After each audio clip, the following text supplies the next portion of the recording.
ఇంటికి పేటీఎం చేసినోడికి మీ ఫామ్లు వస్తాయి. అది అన్ని పార్టీలో ఇది అట్లనే ఉన్నది. కానీ నెత్తి కొట్టుకొని కేరా అయిపోయింది. రేవంత్ అన్నకు సడన్ గా ప్రేమ ఎందుకు కిషన్ రెడ్డి మీద పెరిగింది? ఎక్కువ ప్రేమ ఉంటేనే కదా దగ్గరుండి చూసుకుంటారు. వారు వన్ సైడ్ ఉంటుంది ఆయన సరఫ్ ఏదో గుడుపుట అని ఏంది కథ. నేను ఎప్పుడు కీడించే బయలుస్తాను hit Allari Hitler Hitler అని చెప్పి మొత్తం మీ పేరు పడ్డది తెలంగాణలో. ఈయన పిఆర్ఓ ఎవరో ఈయనకు సూచనలు ఎవరు ఇస్తారో ఆడికి దండం రా నాయన. నిజంగా చెప్తున్నా కదా, వడ్లు నేను కొనా సెంటరే కొనా. ఎందుకంటే నేను చెప్పినా అన్ననే అన్నాడలే, తొక్కుకుంటే పైకి వచ్చిందని అన్నాం కదా. తొక్కి పైకి వచ్చిన వాళ్ళని తోసేసి మనం రాజకీయాలు చేయాలి. మనం దొక్కొద్దు ఎవరిని, ఆ పాపం మనకెందుకు? ఇది ముఖ్యమంత్రి మాట్లాడే డిగ్నిటీయా? ఇట్లాంటి మాటలు మీరు మాట్లాడితే కాంగ్రెస్ భూస్థాపితం కాదు కదా, బొందల గడ్డల మీద మూలలు కొట్టుకున్నట్టు అవుతుంది. కిషన్ రెడ్డి, కేసీఆర్ కుమ్మక్కు ఇద్దరు కలిసి అభివృద్ధిని అడ్డుకుంటున్నారు. సీఎం రేవంత్ మీకు చేతనైతే సలహాలు ఇవ్వండి, కాలాల్లో కట్టెలు పెట్టొద్దు, అబద్ధాలు అహంకారంతో డెవలప్మెంట్ అడ్డుకోవద్దని విజ్ఞప్తి చేస్తున్నా. కేంద్ర మంత్రులు, బీజేపీ ఎంపీలు రాష్ట్ర ప్రయోజనాలు ఢిల్లీలో తాకట్టు పెడుతున్నారు. గుజరాత్ గులాములుగా పనిచేస్తున్నారు. వారికి హైదరాబాద్ అభివృద్ధి పట్టదా? మోదీని అడిగి మెట్రోకు నిధులు తెచ్చే తెలివి లేదా? ప్రతిపక్షాలు చేసే విమర్శలు అసెంబ్లీలో చర్చకు మేము రెడీ. వారు రాకుంటే బయటకు ఎలా రప్పించాలో మా కార్యకర్తలకు తెలుసు. భవిష్యత్తులో షేర్లింగంపల్లి, కుక్కడపల్లి, కుత్బుల్లాపూర్ పరిధిలో నియోజకవర్గాల సంఖ్య 10కి పెరుగుతుంది. కష్టపడి పనిచేసేటోళ్లకు ఇంటికే బీఫామ్ పంపిస్తానని వెళ్ళాడు. ఇంటికి ఎవడు బీఫామ్ పంపడు, కానీ ఇంటికి పేటీఎం చేసినోడికి బీఫామ్లు వస్తాయి. అది అన్ని పార్టీలో ఇది అట్లనే ఉన్నది. కానీ నెత్తి కొట్టుకొని కేరా అయిపోయింది. మీరేమన్నారు? ఇప్పుడు కొత్త చూడు, కిషన్ రెడ్డి కేసీఆర్ కుమ్మక్కు. సడన్ గా రేవంత్ రెడ్డికి కిషన్ రెడ్డి మీద ఇంత ప్రేమ ఎందుకు వచ్చిందబ్బా? అవును, మొన్నటిదాకా దోస్తీ మళ్ళీ వేరేతో ఉండేనా? ఇవాళ దోస్తాన మారిందా? ఎందుకు రేవంత్ అన్నకు సడన్ గా ప్రేమ ఎందుకు కిషన్ రెడ్డి మీద పెరిగింది? కరెక్టా రాంగ్? ప్రేమ అది మళ్ళీ ప్రేమనే కదా, పొలిమేర్లు దాటని అంటుండు. ఎక్కువ ప్రేమ ఉంటేనే కదా దగ్గరుండి చూసుకుంటారు. కరెక్టా రాంగ్? మీడియా మిత్రులను కూడా అన్నారు కదా, గుడ్డలు కూడా తీసి కొడతానని. ప్రేమ ఉంటేనే కదా అంటాడు. కరెక్టా రాంగ్?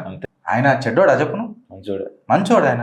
ఏదో ప్రేమతో అంటాడు, మనం తప్ప అర్థం చేసుకుంటాం. అవలగాల్లో మనం కదా. కరెక్టా రాంగ్? ఆయన అన్నాడు కదా, ద హిందూ హడల్లా, నేను అగ్రెసివ్ కాదు, నేను ఆమె సర్కాస్టిక్ గా మాట్లాడతాను. ఆయన సర్కాస్టిక్ మనం యాక్సెప్ట్ చేయాలి, మన సర్కాజం ఆయన చేయడు. కరెక్టా రా? వారు వన్ సైడ్ ఉంటుంది ఆయన సరఫ్. నాకు ఒక డౌట్ గంతే, సడన్ గా కిషన్ రెడ్డి మీద ఎందుకు ఇంత ప్రేమ? ఏదో గుడుపుట అని ఏంది కథ. నేను ఎప్పుడు కీడించే బయలుస్తాను. కరెక్టా రాంగ్? సెకండ్, మీకు చేతనైతే సలహాలు ఇవ్వండి, కాళ్ళల్లో కట్టె పెట్టొద్దు. కట్టెలలో కాళ్ళు పెట్టేది మీరు, కాళ్ళల్లో ఎవడు కట్టె పెట్టాడు కాంగ్రెస్కి? రేవంత్ అలా కట్టెలల్లో కాళ్ళు పెట్టి నడిచేదే మీరు, మళ్ళీ కింద పడతారు. మళ్ళీ చూసిన వాడికి కట్టె పెట్టిండాలంటారు. కట్టెలలో కాళ్ళు పెట్టి నడిచింది ఎవరికని? కాంగ్రెస్. అబద్ధాలు అహంకారంతో డెవలప్మెంట్ అడ్డుకోవద్దని విజ్ఞప్తి చేస్తుంది. 7 అబద్ధాలు మాట్లాడిర్రు, ఎవరు అహంకారపు మాటలు మాట్లాడుతున్నారు? I have demolished like everything, like anything. Hitler, Hitler Hitler Hitler అని చెప్పి మొత్తం మీ పేరు పడ్డది తెలంగాణలో. కరెక్టా రాంగ్? రేవంత్ రెడ్డి అంటలేరు, హిట్లర్ రెడ్డి అంటున్నారు ఇప్పుడు. కరెక్టా రాంగ్? ఆయననే అనుకున్నాడు, I like that character Hitler అని చెప్పాడు. మళ్ళీ ఆయననే చెప్పుకుంటాడు ఇవన్నీ. ఈయన పిఆర్ఓ ఎవరో ఈయనకు సూచనలు ఎవరు ఇస్తారో ఆడికి దండం రా నాయన. నిజంగా చెప్తున్నా కదా, అందరు అనుకున్నారా సరే రేవంత్ రెడ్డిని ఓడగొట్టడానికి కొత్తోడు ఎందుకు మామ, రేవంత్ రెడ్డి చాలు అని చెప్పి డిసైడ్ చేసుకొని ఎవరో తెలిసి మరి పిఆర్ఓ పెట్టారు ఈయనకు. రేవంత్ అన్న మీ మంచి కోరేటోను కాబట్టి నేను చెప్తాను. ఇంకోటి ఏమని అన్నాడు, కేంద్ర మంత్రులు, బీజేపీ ఎంపీలు రాష్ట్ర ప్రయోజనాలను ఢిల్లీలో తాకట్టు పెడుతున్నారు. అబ్బో మీరు ప్రధానమంత్రి అవుతానంటే నాకు ఓటే బుద్ధి అవుతుందేమో రేవంత్. మీరు ఏమన్నారు, రాహుల్ గాంధీని ప్రైమ్ మినిస్టర్ చేస్తారన్నారు. ఇప్పుడు ఢిల్లీకి తాకట్టు పెట్టింది ఎవరు? ఇంకా ఏమిట్లేం లేకముందే తాడిపత్రులు వేసి తామరాకేసి భోజనం పెట్టింది ఎవరు? ఢిల్లీ గులాం ఎవరు? కరెక్టా రాంగ్? మళ్ళీ బీజేపీలోని అంటాడైంది. ఇప్పుడు చూడు, గుజరాత్కు గులాములుగా పనిచేస్తున్నారు. మీరు 10 జనపథ్కి పనిచేస్తలేరా? మరి మోదీని అడుగు మెట్రోకు నిధులు తెచ్చే తెలివి లేదా? మోడీని అడిగి మెట్రోకు నిధులు తెచ్చే తెలివి లేదా? ఎట్లా తెస్తారు? కాంట్రాక్ట్లు రద్దు చేసుకుంది ఎల్ఎన్టీతో. మీరు ఇప్పుడు ఏదైతే భూమి సేకరించాలో అవంతా సేకరించిన తర్వాత ఫస్ట్ 40% 30% ఏదైతే 10 రూపాయలలో 4 రూపాయలు 3 రూపాయలు కట్టాలి కదా, అది ఫస్ట్ మీరు కట్టినరా? కట్టినాక రిసిప్ట్ చూపించిర్రా?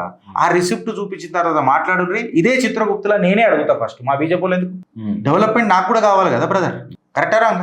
కేవలం రేవంత్ రెడ్డికే కావాలా డెవలప్మెంట్? నీకు వద్దా? కావాలి కదా. నువ్వు రిసిప్ట్ కడితే కదా నేను తెస్తా. నువ్వు నీ పని చెయ్యవు. నువ్వు ఎట్లుంటది అంటే, వడ్లు నేను కొనా సెంటరే కొనా. ఎందుకంటే నేను చెప్పినా నడుస్తుందా? అట్లా నడుస్తుందా? మళ్ళీ అత్యంత స్మార్ట్ సీఎం ఎవరు అని అంటే మళ్ళీ మన అన్ననే. కరెక్టా రాంగా? ఇంత చిన్న వయసులో ఇంత పెద్ద కాంగ్రెస్లో ఇంత మందిని తొక్కుకుంటా పైకి వచ్చినామని చెప్పింది ఎవరు? అన్ననే అన్నాడలే, తొక్కుకుంటా పైకి వచ్చిందని అన్నాం కదా. కరెక్టా రాంగా? ఇప్పుడు మనం ఏం నేర్చుకోవాలి రేవంత్ అన్నతోని రాజకీయం? తొక్కి పైకి వచ్చిన వాళ్ళని తోసేసి మనం రాజకీయాలు చేయాలి. మనం దొక్కొద్దు ఎవరిని, ఆ పాపం మనకెందుకు? తొక్కి పైకి వచ్చిన వాళ్ళని తోసేయాల, అంతే కదా. గదే ఎత్తురు వాళ్ళు తెలంగాణ బీజేపీ. కరెక్టా రాంగా? నీకేంది ఇచ్చేది? నువ్వు ప్రాజెక్ట్ కరెక్ట్ చేసి ఇస్తారు కదా అన్న ముచ్చట్లు వాళ్ళు ఉన్నారు. ఇప్పుడు చూడు, ప్రతిపక్షాలు చేసే విమర్శలకు అసెంబ్లీలో చర్చకు మేము రెడీ. ప్రతిపక్షాలు చేసే విమర్శలను చర్చ చేయనికే మిమ్మల్ని ముఖ్యమంత్రి చేసిరా అండి? లేదా ప్రజా సమస్యలపైన అసెంబ్లీలో మాట్లాడతారా? ఏం ట్రైనింగ్ తీసుకున్నారు? ఎక్కడికేం తీసుకున్నారు? ఇది బీజేపీ స్కూల్ కాదు. నాకు తెలిసి మళ్ళీ టీడీపీ కాలేజా నాకు తెలియదు, కానీ కాంగ్రెస్ కంపెనీ అది ఇట్లానే ఉంటుంది, అంతే. కరెక్టా రాంగా? ప్రతిపక్షాలు చేసే విమర్శలకు అసెంబ్లీలో చర్చిస్తారా? ప్రెస్ మీట్ పెట్టి మాట్లాడుకో, ఓడొద్దనన్నాడు బయట. అసెంబ్లీలో ప్రజా సేవకు ఉద్దేశించి, ప్రజా సంక్షేమంకు ఉద్దేశించి మాట్లాడాలి కానీ. కరెక్టా రాంగా? అసలు ఆయన కన్ఫ్యూజన్ స్టేట్లో ఉన్నాడు, సీఎం ఎవరు అని. ఇంకా ఆయన డౌట్ ఉన్నట్టుంది.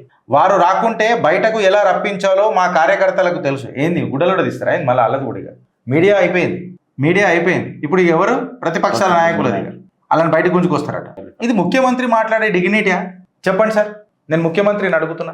అన్న, మీరు మాట్లాడే మాటలు మీకు ఎఫెక్ట్ పడుతుందో పడదో కానీ కాంగ్రెస్ని నమ్ముకొని మిమ్మల్ని నమ్ముకున్న కాంగ్రెస్ కార్యకర్తలకు చాలా ఎఫెక్ట్ పడుతుంది. ఎందుకు చెప్పాలన్నా, రేపు ఇదే కాంగ్రెస్ పార్టీ కార్యకర్తలు ఎవరో ఒక మా అన్న లీడర్ అవుతాడు, మా జీవితాలు బాగుపడతాయి అని చెప్పి ఆశా జ్యోతి అయి బతుకుతారు. ఇట్లాంటి మాటలు మీరు మాట్లాడితే కాంగ్రెస్ భూస్థాపితం కాదు కదా, బొందల గడ్డల మీద మూలలు కొట్టుకున్నట్టు అవుతుంది. అప్పుడు సఫర్ అయ్యేది ఎవరు? మీరు కాదు. నెక్స్ట్ టైం వస్తే నాకేదైనా ఒక ఆశ చిగురిస్తుంది అని చెప్పి బీఫామ్ల కోసం ఎదురు చూస్తున్న కార్యకర్తలు ఉంటారు చూడు, వాళ్ళకి ఎఫెక్ట్ అవుతుంది. రేవంత్ అన్న అర్థం చేసుకో, ఓ కాంగ్రెస్ కార్యకర్త నువ్వు అర్థం చేసుకో. ఇంకా ఇప్పుడు చూడు, వారు భవిష్యత్తులో శరిలింగంపల్లి, కుక్కట్పల్లి, కుత్బుల్లాపూర్ పరిధిలో నియోజకవర్గాలు సంఖ్య 10కి పెరుగుతుంది. అంటే ఇప్పుడు ఏమంటుండు? ఈడికేని నాకు కావాలి మోతిచూరు లడ్లు అని చెప్పి చెప్తున్నాడా లేదా? కరెక్టా? కావాలా లడ్డు కావాలా నాయన? లడ్డు కనిపిస్తుందా లేదా? అంతే. బట్ మళ్ళీ అన్నిటికంటే పెద్ద క్వశ్చన్ ఏంటంటే, కిషన్ రెడ్డి గారి పైన అత్యంత ప్రేమ, ఇంత ప్రేమ ఎందుకు వచ్చింది? ఎవరైనా చెప్తే నాకు జరా. ఇప్పుడు చాలా మంది రాస్తారు, గిరీష్ నువ్వే చెప్పు, నాకు తెలియకనే మిమ్మల్ని అడుగుతున్నా.